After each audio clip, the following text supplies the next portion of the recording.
ఇవాళ మనం పశ్చిమ గోదావరి జిల్లా భీమవరం బస్ స్టాండ్ సెంటర్లో ఉన్నాము. మీకు ఈ కారు వెళ్తుంది స్ట్రైట్గా ఉన్న ఏరియాలో ఒక కనపడుతుంది, చూసారా? రేక్ షెడ్ లాగాను. అది మెంటేవారి తోటకు వెళ్ళే దారిది. రైల్వే ట్రాక్ ఉండటం వల్ల అండర్ టన్నెల్ నిర్మించారు ఇక్కడ. ఇది ఒకవైపున ఉంది. ఇది ఇటువైపు చూస్తే ఇది మెయిన్ రోడ్డు. ఈ పక్క నుంచి బస్ స్టాండ్ నుంచి బస్సు బయటకు వస్తుంది. ఈ సెంటర్లో ఉన్నాం మనం ఇవాళ. ఈ సెంటర్ని మీకు ఎందుకు చూపిస్తున్నాం అనుకుంటున్నారా? మనం ఒక వారం రోజుల కిందట భీమవరం పట్టణ ప్రజలకు మౌలిక సదుపాయాలైన ప్రధానమైన మంచినీరు ప్రజలకు ఎలా అందుతుందో అనే విషయం మీద ఫీల్డ్ లెవెల్ రిపోర్ట్ను సీనియర్ జర్నలిస్ట్ రవికుమార్ అందించడం జరిగింది. ఇది మున్సిపల్ సర్కిల్స్లో ప్రకంపనలు సృష్టించింది.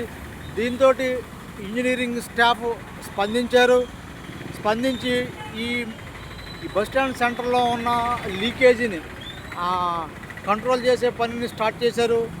ఈ పని స్టార్ట్ చేసిన తర్వాత ఒక దిగ్భ్రాంతికరమైన విషయాలు మనకు తెలిసినవి. చూడండి, మీకు ఈ లీకు ఇవన్నీ గొయ్యి తవ్వారు. ఆ గొయ్యి తవ్విన దాంట్లో మీకు వాటర్ కనపడుతుంది. ఆ గోడ కూడా కనపడుతుంది పక్కన. ఆ పక్కనే ఇంకో డ్రైనేజీ, ఈ పక్కనే పబ్లిక్ లెట్రిన్లు కూడా ఈ పక్కనే ఉన్నాయి. దాంట్లోంచి వచ్చే వేస్ట్ కూడా ఇంచుమించు ఈ డ్రైన్లోకి కలుస్తున్నాయి. ఈ డ్రైన్ నుంచి ఈ మున్సిపాలిటీ పైప్ లైన్ లీకేజీలో కూడా వెళ్ళిపోతున్నాయి వాటరు. ఈ వాటర్ అంతా పైప్ లైన్లోకి రావటం వల్ల ఈ మెంటేవారి తోటలో ఉన్నటువంటి 10,000 జనాభా ఈ వాటర్నే తాగుతున్నారు. కలుషితమైన నీరు. గత 4-5 సంవత్సరాల నుంచి ఈ వాటర్నే తాగుతూ ఉన్నారు. ఎంత దారుణం చూడండి. మీకు పబ్లిక్ లెట్రిన్ దీంట్లో కనబడతా ఉంది. టాయిలెట్స్ లేడీస్ అండ్ జెంట్స్ అని చెప్పి ఇక్కడే ఉంది. ఇటువంటి పరిస్థితి.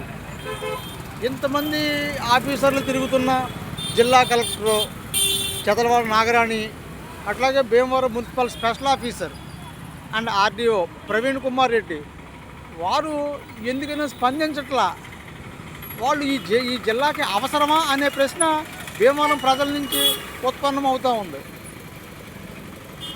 చూడండి, ఈ ప్రజలారా, మీకు ఈ దారుణమైన కలుషితం గురించి మీకు చూపించే ప్రయత్నం చేస్తూ ఉన్నాను.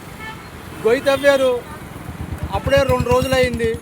దీన్ని మళ్ళీ అలాగే వదిలేశారు. ఎప్పటికి చేస్తారు? యుద్ధ ప్రాతిపదిక మీద చేయాల్సిన పనులు కూడా ఇంత జాప్యమా? ఏమనుకుంటున్నారు ప్రజలంటే?